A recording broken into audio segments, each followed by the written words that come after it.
V dnešnom dieli uvidíte pády, radostné momenty a rozcvičky a opäť pády, nečakane.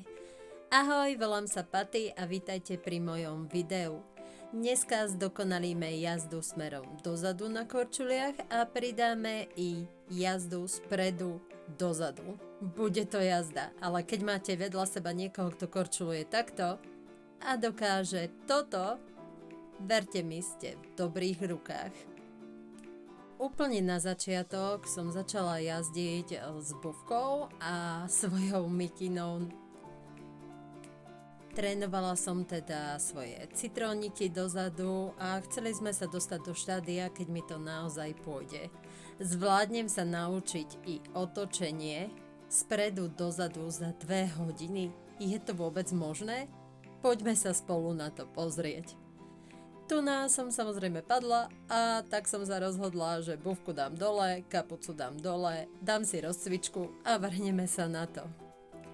Tu už sme sa po rozjazdení pokúšali dostať do momentu, aby som sa otočila smerom dozadu, aspoň na mieste. Priznám sa, bolo to strašne náročné a pár pádov som aj ustala.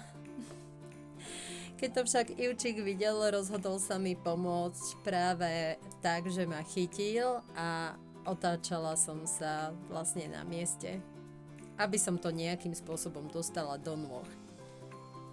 Keď sme s týmto skončili, začalo moje neskutočné behanie hore-dole, smerom dopredu, otočenie dozadu a celkom som sa nejakým spôsobom začala zdokonalovať. Bolo to však neskutočne náročné, pretože tým, že som sa učila dozadu korčulovať z miesta, tak ten moment prechodu, keď sa otočíte a začnete hneď korčulovať, bol extrémne pre mňa náročný. A samozrejme nejaký ten pád. Priznám sa, že na tomto cvičení som padala viac ako celú sezónu. Tu sa mi však prvýkrát podarilo zaseknúť a nejakým spôsobom plynulo prejsť do korčulovania vzad. Budem rada, keď mi napíšete do komentárov, ako dlho trvalo vám naučiť sa jazdiť dozadu alebo sa otočiť spredu dozadu. Ako bonusové video nakoniec uvidíte i moju asi najlepšiu jazdu, taktiež s takým bonusovým prvkom. Ak vydržíte pozerať do konca, budem veľmi rada. Tu som bola celkom už na seba hrdá a skúšala som to čoraz viac som padala. Takže aj tak ma to nerozhodilo a už vôbec neodradilo. Oprášila som sa a išla som ďalej. Tu som sa už plynulo pekne otočila a začala som trochu upúšťať od mojich obľúbených citrónikov. Takže som bola na seba celkom hrdá a Ivčík na mňa tiež. A na záver sľúbené bonusové videá.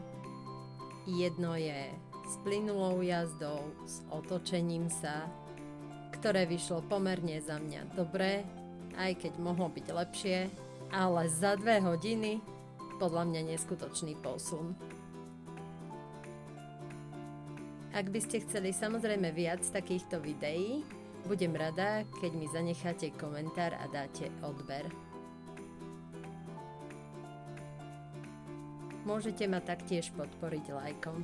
A tu je moja sľúbená jazda s bonusovým prvkom.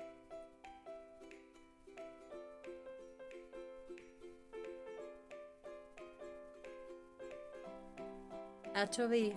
Chodíte v zime korčulovať? Pretože ja korčulovanie jednoducho milujem. A čo sa naučíme na budúce?